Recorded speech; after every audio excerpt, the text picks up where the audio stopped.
Welcome. This is quite a crowd. I'm very pleased with the turnout here today. My name is Darin Beck. I'm the Executive Director of KLETC and by statute the Director of Police Training for the state of Kansas.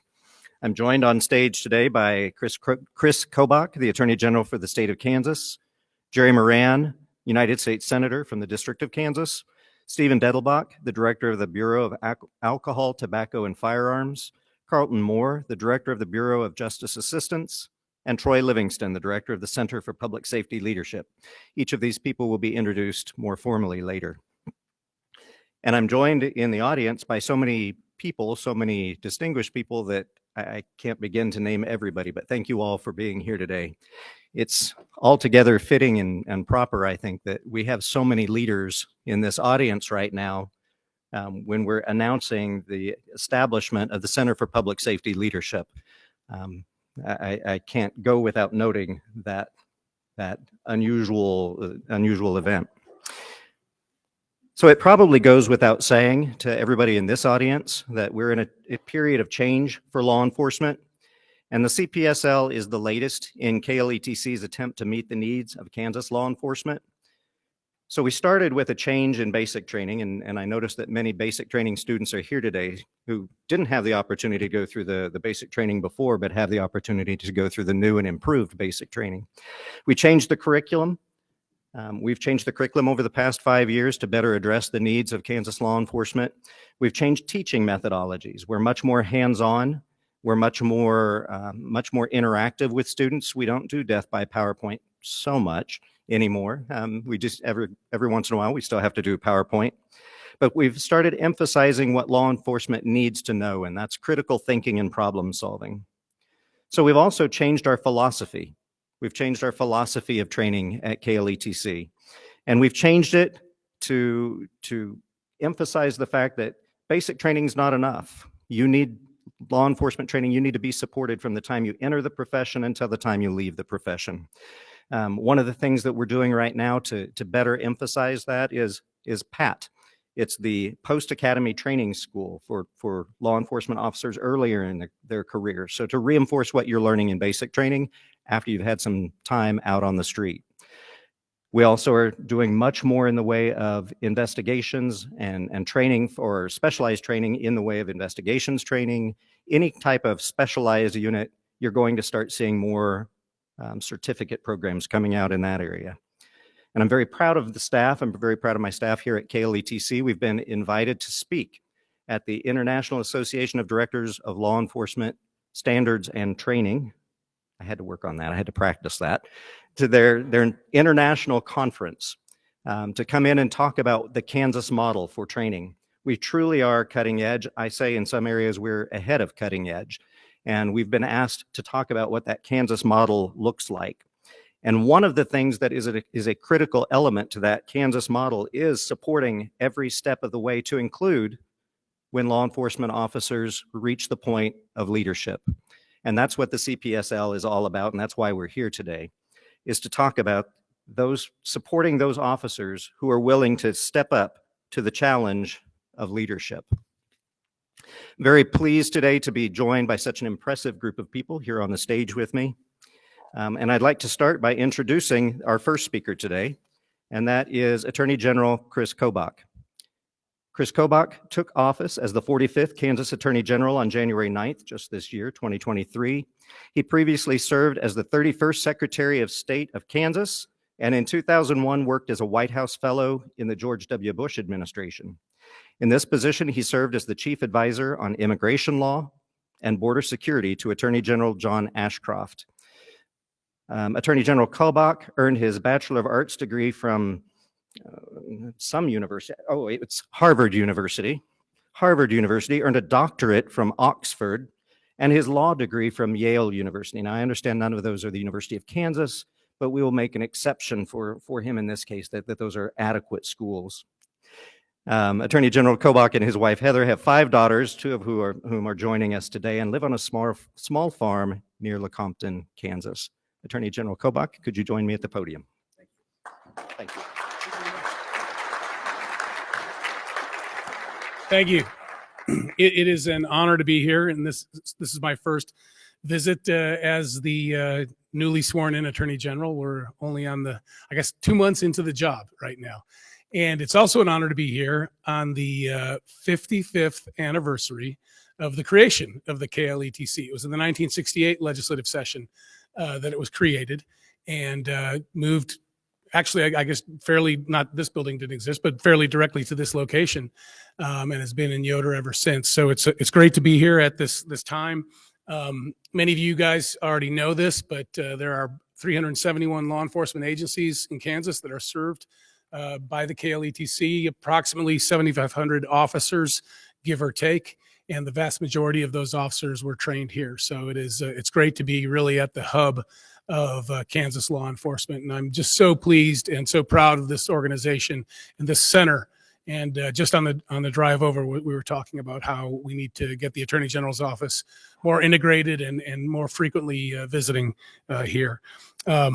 I also want to say that I'm pleased that Kansas, speaking out on behalf of our state a little bit, I'm pleased that our state continues to show such strong support for law enforcement. Many of you probably saw the news, what was it, a week and a half ago, where a law enforcement training center of sorts in Georgia was the subject of protests. Although I guess we can't blame the Georgians. I hear most of the people were from out of state and out of the country, but I think it would be a very unusual thing if Kansans ever protested or expressed anything but respect and admiration for our men and women in blue. And I am just so proud of our state that way, and so proud of the law enforcement personnel we have in Kansas, and especially now at this time when we face new challenges in law enforcement. I mean, I'm sure everybody here has been deeply immersed in our newest challenge in the drug issues, with fentanyl being a completely different type of drug. You know, it's not a recreational drug like we've seen in the past, where sometimes people overdose. This is a true poison that is being placed in substances that people may not even realize it's being placed in. And organized retail crime, a new type of crime that's hitting Kansas particularly hard. We're in one of the top 10 states in dealing with that. So I know that Kansas law enforcement is up to the challenge of dealing with these new threats as well as some of the older threats. And I know that we have the highest standards in training, and I'm very impressed and pleased with the leadership here in maintaining our cutting edge attitude with training. But my main job for speaking here is to introduce the next speaker, someone who really needs no introduction, but I'll try to come up with a couple of tidbits of information about Kansas's senior senator, Jerry Moran, that you might not know. He attended Fort Hays State University, then KU Law School. He entered public service when he ran for and won a seat in the Kansas State Senate, and he served starting in January of 1989, served 8 years in the Kansas Senate. He then moved on to the U.S. House of Representatives, where he served 7 terms in the U.S. House, representing Kansas's big first congressional district. He's now, of course, in the U.S. Senate. At the beginning of his 3rd term in the U.S. Senate, he was elected to the U.S. Senate, many may recall, in 2010, and he has been a strong supporter of law enforcement during his entire political career.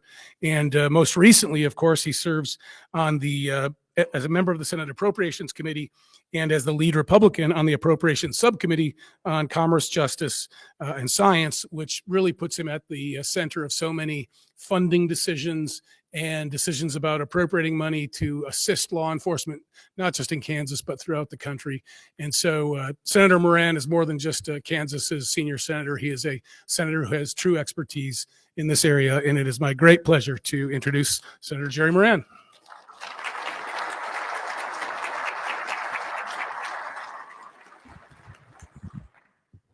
Good afternoon, everyone. Thanks, Attorney General. Thank you for introducing me. Thank you for being here. It's a pleasure and an honor to join the class that is here, and law enforcement and public leaders from across Kansas at an occasion in which we announce the further direction, the further increasing of the capabilities of the Kansas Law Enforcement Training Center in their ability to train and educate a law enforcement contingency across the state of Kansas. I thought, I have an announcement to make that has to do with the funding of this process, but I thought at a time in which the director of the ATF was willing to come visit Kansas, and we spent the morning at Wichita State University, where a significant announcement was made there, that while we would use this as an opportunity to further advance the opportunities for law enforcement training in Kansas, be a great opportunity for our students as well as law enforcement across Kansas to have the opportunity to meet and see and visit with the director of the alcohol, tobacco, and firearms, a significant component in the fighting of crime across Kansas and across our country. So I'm honored that Director Dettelbach would join us. And he brought with him the director of the Bureau of Justice Assistance, BJA. And he perhaps is the most important person in the room because he manages the grant programs of significant amounts of money that are appropriated to the Department of Justice to help in furthering the efforts for cooperation between local, state, and federal law enforcement agencies, and to try to make certain that agencies across Kansas, our sheriff's departments and our police departments, and the Kansas Law Enforcement Training Center have resources that are helpful in the cause. So we as Kansans are pleased to welcome both of you here today and let you get a glimpse of law enforcement in our state. And I do think that it is useful for you to make sure you have a conversation with them because I have the belief, as evidenced by the conversations I've seen already today, that they are truly interested in knowing what's going on in the lives of law enforcement officers across the country, including those of you here in Kansas. I do have a great respect for those who serve in law enforcement, and I thank you for that. I thank you for those who are willing and interested in becoming law enforcement agents. I happen to chair and now the ranking Republican on the committee that funds the Department of Justice programs and law enforcement at the federal level. So we appropriate money for the Department of Justice generally, but specifically in our setting today, we appropriate money for the FBI, the DEA, the ATF, and the U.S. Marshals Service. And there is significant, as I was indicating, there is significant opportunities for there to be grants to local law enforcement to further the cause. Clear to me that law enforcement only works well, is successful more often whenever there is cooperation among law enforcement at all levels in our country.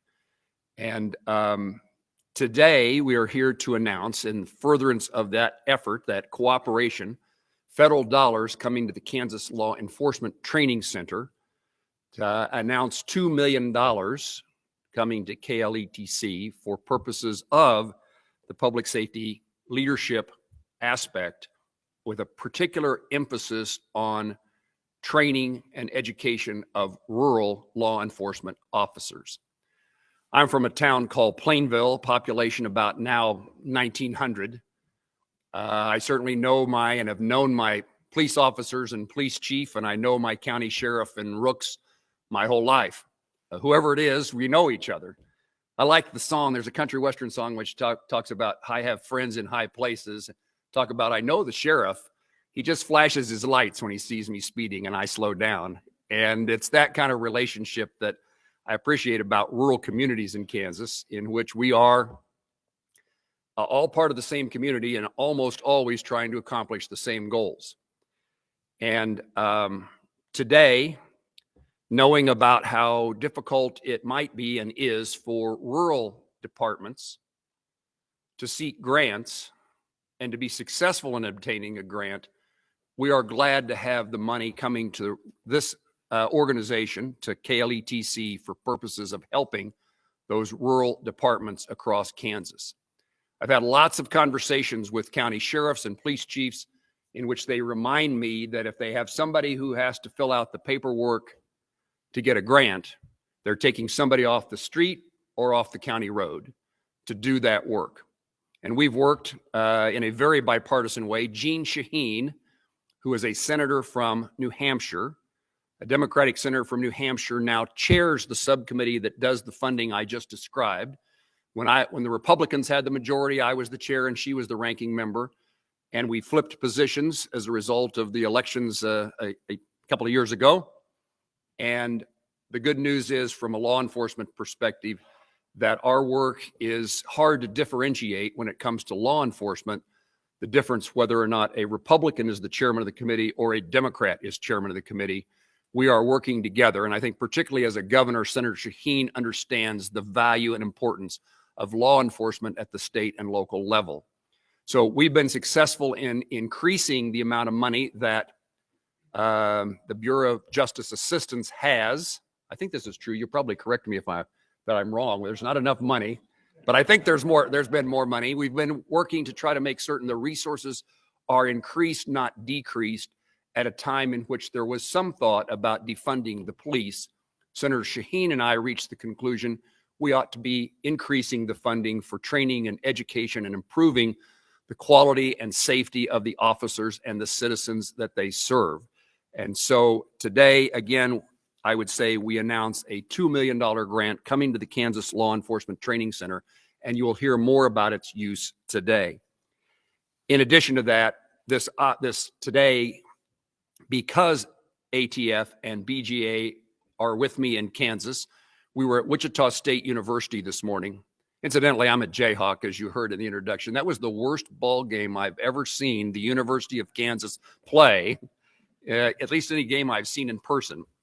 And the chancellor called to tell me that he could not be with us today because his wife would divorce him. I just think he's hiding in shame. And please deliver that message. We were at Wichita State this morning because ATF is increasing its capability of assisting local law enforcement in fighting crime, particularly crimes related to firearms. And so the ATF has had a significant presence at Wichita State. Wichita State has the second longest running criminal justice program in the country. And they were successful, and we were helping them in getting a NIBIN machine there, I think in 2018 or 19. We expanded that with additional resources coming to Wichita State for firearms ballistics work. And today we announced a new program in which the ATF is building a center on the innovation campus of Wichita State for ballistics and for DNA testing. And again, the ATF director will know more and may say more about this topic, but technology is changing the opportunities we have to apprehend criminals. And we need the place that can do the correlation of the evidence and figure out who it correlates with, what individual. And so great news really from a Kansas perspective. More crimes will be being solved because of the work of Kansans working for the ATF in Wichita, Kansas. And I like this expression. Law enforcement across the country will be saying, I think we need to send this to Wichita. That's a good sign for our nation, and know that we have the capabilities to do what is being done in Wichita by ATF and what will be done, and will help every law enforcement officer in this room, and perhaps more importantly, will preserve lives and make our citizens safer as a result of those efforts. So while they were in Kansas today for purposes of ATF business in Wichita, they were kind enough to agree to come to Yoder, to come to Hutchinson and meet with law enforcement from Kansas and to meet with the classes. And so it is my pleasure to welcome to the podium the director of ATF, Director Dettelbach. Thank you very much, and please welcome him and thank him for his law enforcement service today. You're welcome. The director has such respect for you that he removed the boot that he's been wearing and put on a pair of black shoes to look more formal for all of you. But you in significant pain yet? We'll see how the speech goes. All right. Director, thank you. Thank you. Thanks. So, hey, thank you very much for having me here. I really, really appreciate it.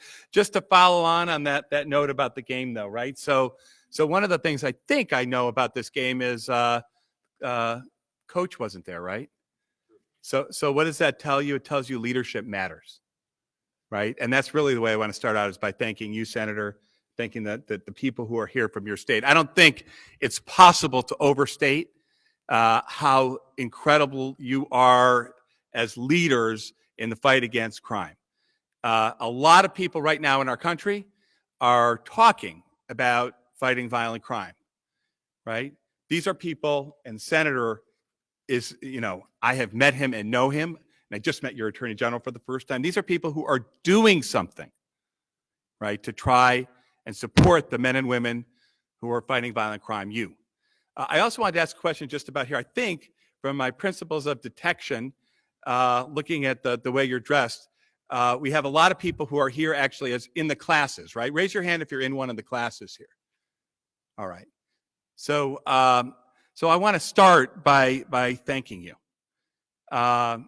You are making a choice to enter a noble and important profession in law enforcement. And it's a choice that requires sacrifice. It's a choice that requires courage. And today, more than ever, what you're going to do is needed and important, and it's dangerous. So not just to you, and not just from me, but to you and your families, and from me and every single man and woman at ATF, I want to thank you from the bottom of our hearts for the commitment that you're making to this country and to this community and to this state. It could not be more important. At ATF, everything that we do begins and ends with the idea of public safety. That's the number one priority that drives every decision that we make. And whether that's a decision that, that I'm making, or whether it's a decision that the SAC here, who covers this area, that Butch is making, it is what drives everything that we do. We are a small agency with a huge mission, right? Nationwide, just over 2,500 badge and gun carrying agents. Think about that. There are police departments that are many, many times as big as ATF is. Small agency, and our mission is violent crime, which is a huge mission. So what does that tell you about ATF? It tells you that the only way that we can succeed in moving the needle is by working shoulder to shoulder with you. That's not a choice at ATF. That is part of the ATF DNA from way before me, and it'll go on way after me, because in our constitutional system, state and local law enforcement are the leading edge in the fight against violent crime. And so at ATF, what we say is, we need to be the partner you want.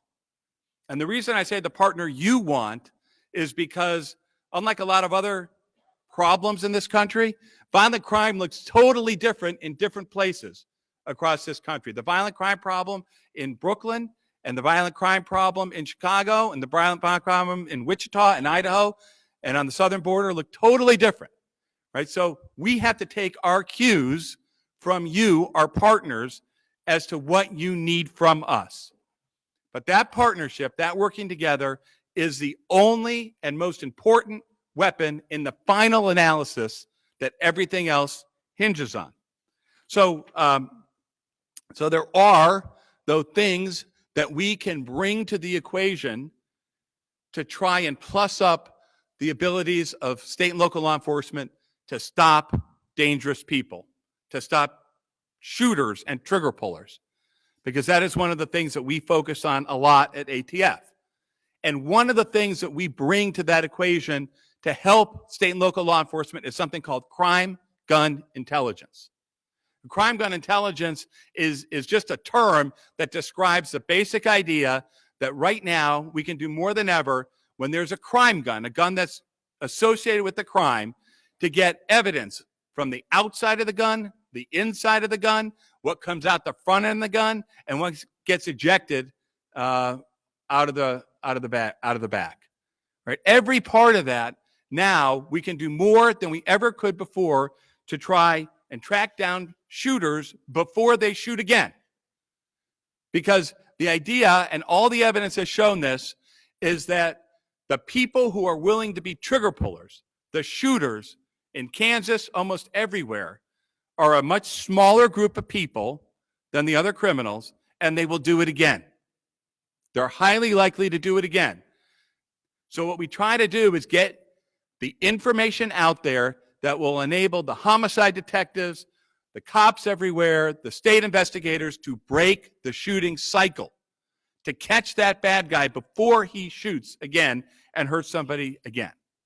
That's what crime gun intelligence is about. Now, one of the major prongs in crime gun intelligence that the senator was talking about, one of the chief things is something called NIBIN. And that's our database. It's the National Integrated Ballistic Information Network.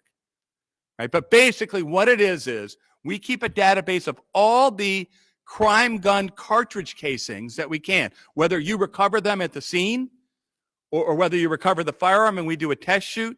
We amass all of that data. And what that operates is it's kind of the criminal history of a crime gun.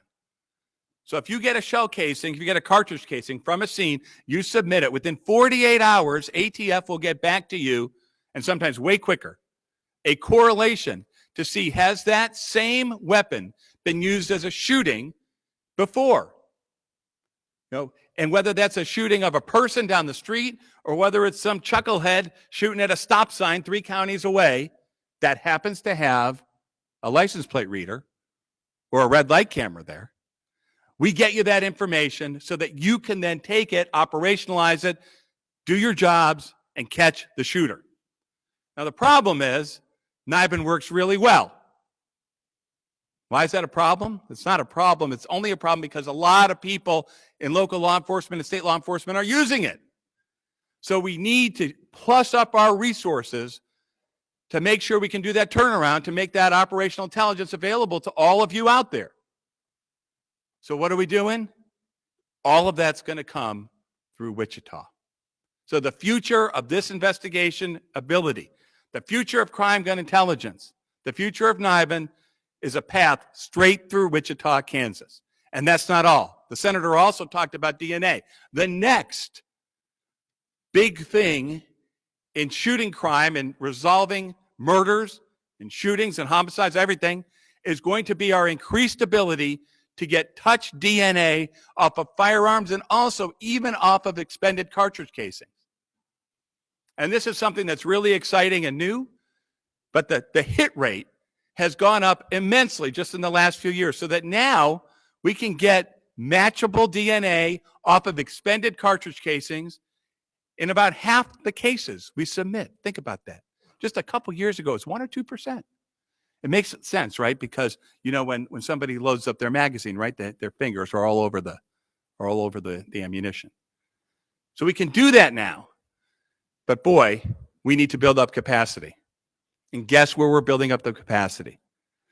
Right? Thanks to the leaders on this stage, we're going to have the capacity to help you in Kansas, to help all the homicide detectives all over the country, right here in Wichita, just down the road. It's really exciting. Yeah. Well, thank you.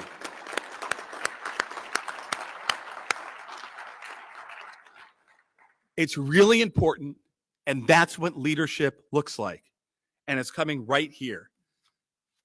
So I want to end by talking a little less about crime gun intelligence, just saying one thing to each and every one of you as you start or continue your journey in law enforcement. It's never been more important for good people like you to go into law enforcement, and it's never been harder. And I just want to end, the same way that I talk to our classes of agents who are out there. We're here to be your partners. We're here to support you. We're here to help you when you need it. We're not here to tell you what to do or how to do your jobs. We're here to help you do your jobs as best you can. And it would be easy in the world that we all live in now for people who make the choice that you guys have made. It can be discouraging, right? There's always another incident. There's always another dealer and always another bad guy. And I just want to say to each and every one of you, don't get discouraged. Don't get discouraged. Every person that you help, you're saving a future, a life, a victim of crime. Every single person. You can't, I can't, none of us can solve this problem alone. and it's a pretty hard problem. But without you there, without you doing what you're going to do or what you already do, think how much worse think how worse off people would be. So don't be hard on yourself. Don't get discouraged. All right? Keep that spirit that made you make this choice. Keep the spirit that made you make this decision to sacrifice for your community, to help victims. Keep it with you in your hearts, right? And hold your head up high, because you deserve to. You're the good guys. So thanks a lot.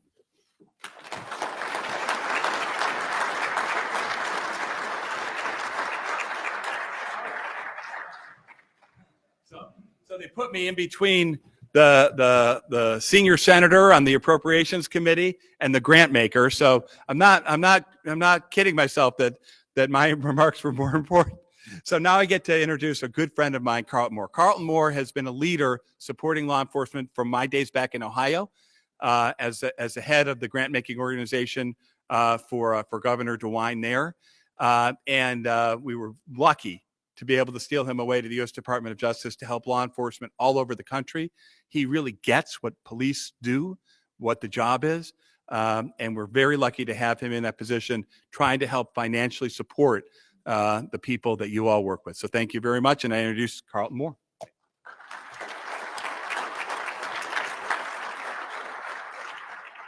Thank you, Steve. It's Steve and I go way back to our Ohio days, where we worked together through the Northern Ohio Violent Crime Consortium. That's one of the things that we work together on. So it's good to be here with Steve. It's good to be here with all of you. I can see you all have your uniforms on, not only the shirts, but the no smile and folded arms. I'm assuming they cover that on maybe the first couple days that you're here. So I counted a few smiles. A couple of you have slipped out of uniform during the day, but it's good to be here with you. And this is my first time to Kansas. So I brought with me Cornelia Sigworth, who works at the Bureau of Justice Assistance with me. She runs a lot of our law enforcement programs, and she is from Wichita, Kansas. And so this is a homecoming for her.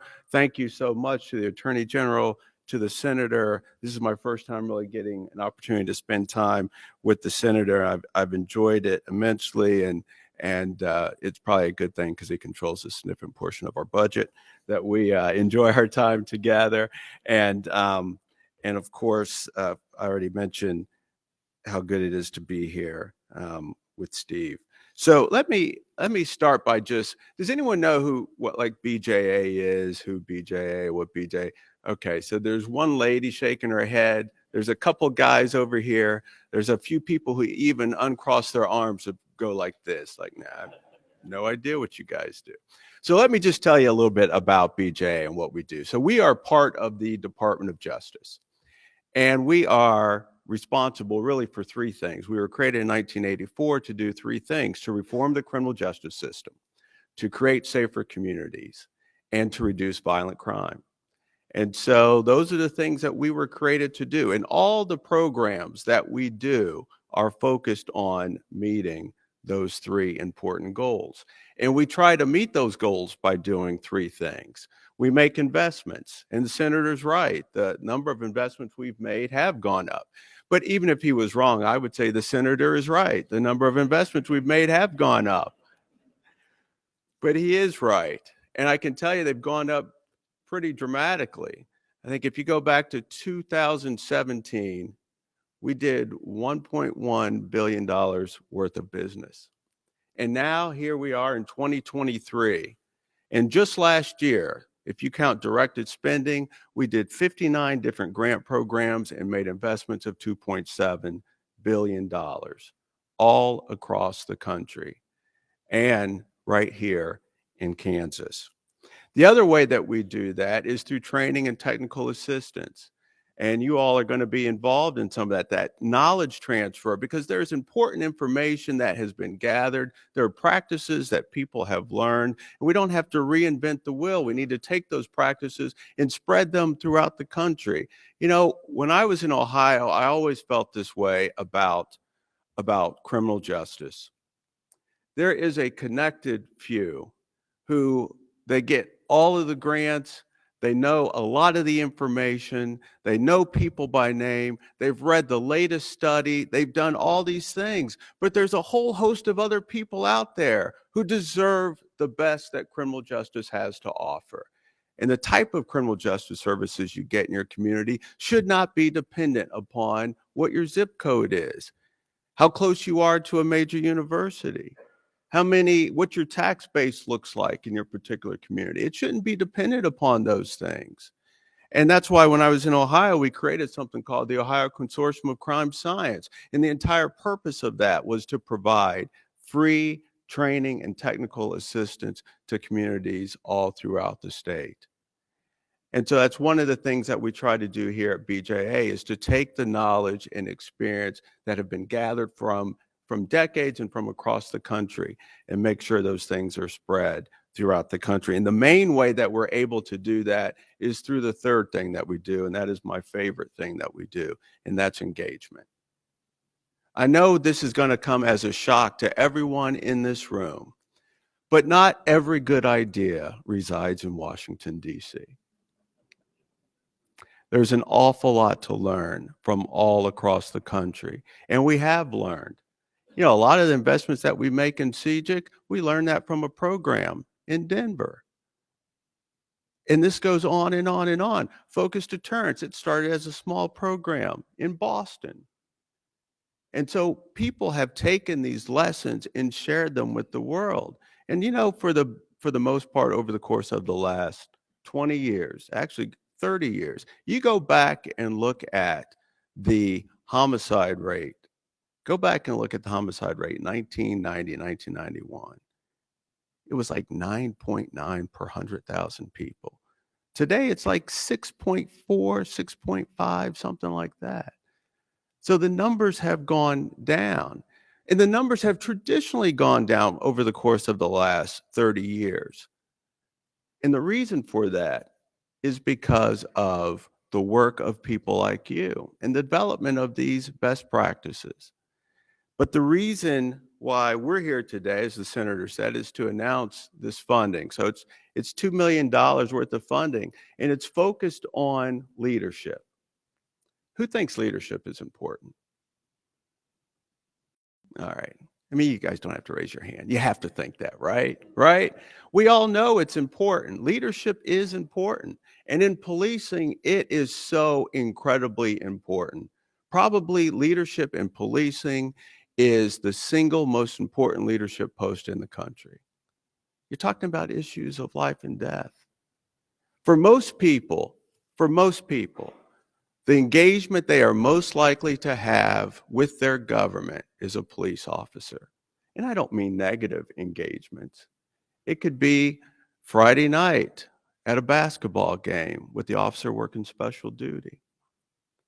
It could be the officer who works special duty in their local convenience store or grocery store. And every single one of those engagements matter, don't they? Anyone here ever buy anything, right? You ever have a bad experience with a vendor? You have a bad experience? I know right now, all of you are doing the same thing. You're thinking back, oh man, that company, oh, they have me so mad. My wife or my husband had to calm me down because I was so upset. What happens if those are positive engagements? And what happens if it's one positive engagement after another? And that becomes the story that people tell. Good leaders understand that.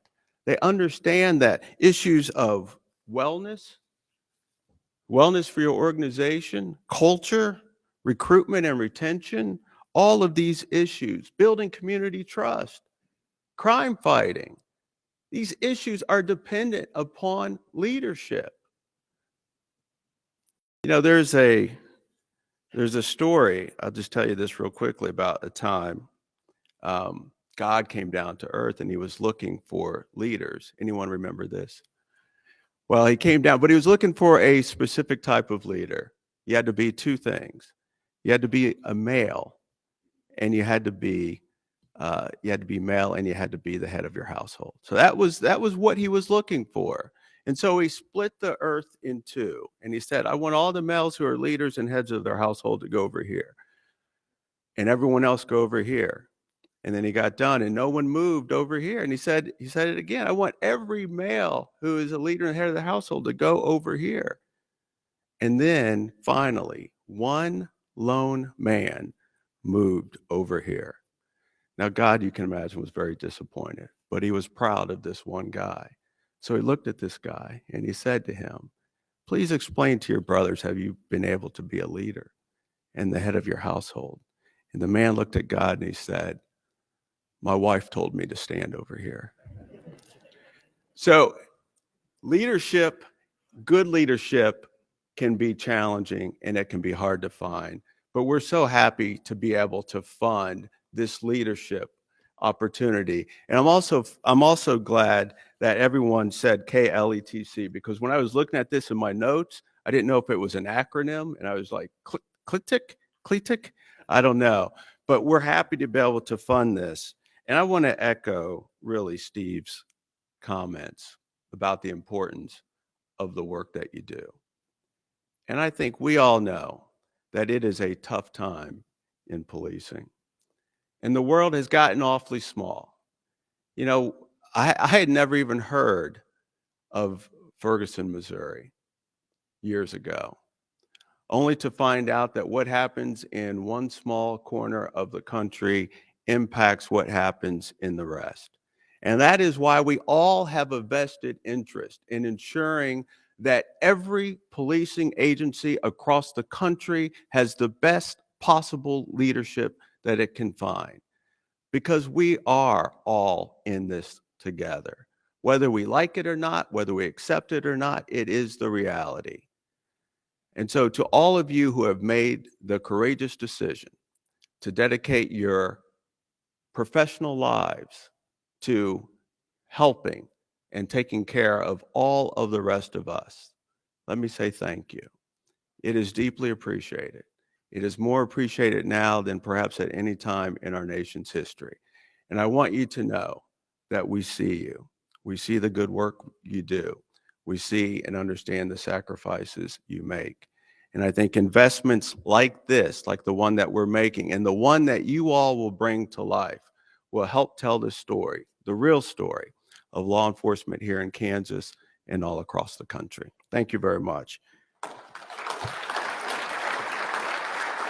Are you going to introduce this? Okay.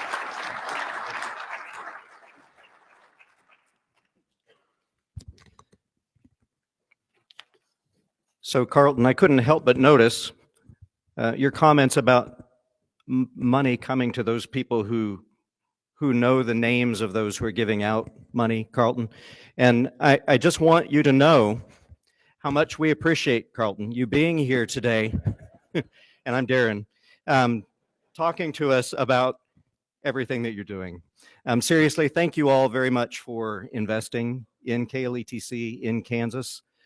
And I know that you will continue. It's not just money, but you also intend to give us technical assistance as we design curriculum that I think will be second to none in the country. And I'm looking forward to continuing to work with you and your staff. Finally, one of the things that I think that we should note is the Center for Public Safety. I knew from the time that we first came up with the idea of it, that it would not be successful unless we were allowing or had the right person leading it.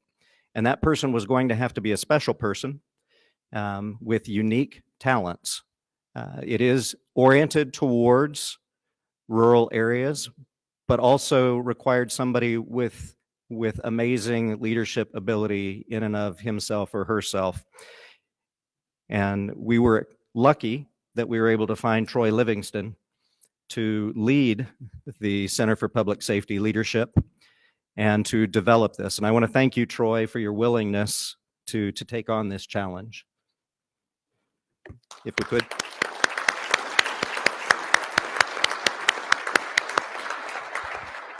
And in the interest of time, because really this event is more about you having the opportunity to meet with our guests, in the interest of time, Troy doesn't get to speak. And I know you all are disappointed about that, but I do hope you have a chance to talk to him one-on-one about what his vision is for the Public Safety Leadership Center.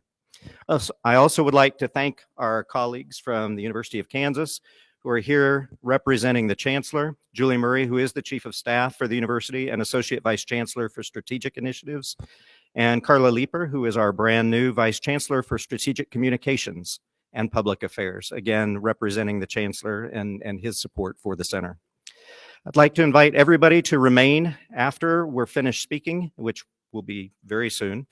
I'd like to have everybody remain and have an opportunity to meet with our special guests. I think that really this opportunity, the partnerships that we develop both within the state and between the state and the national offices, federal offices, cannot be overstated in their importance. So there's no better time to meet somebody than in an informal environment over cookies, and that's what we have in the back. So I hope you all have a chance to stay here and have some refreshments. And like I said, please take that opportunity. Everybody here has committed to spending some time to get to know what your issues are and how they can help. Thank you all for coming. Again, it's amazing to look across this room and see all of the leadership that's in this room, the people who will make this Center for Public Safety Leadership. If we have not already called upon you, we will be calling upon you to draw upon your leadership experience, your knowledge, your expertise. So thank you all for coming.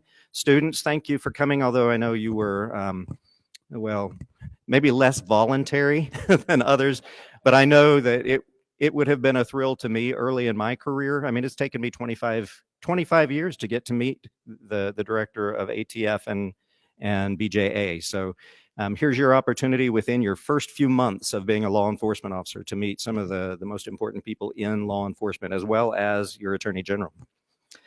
And with that, thank you all for coming, and there are refreshments in the back. Thank you.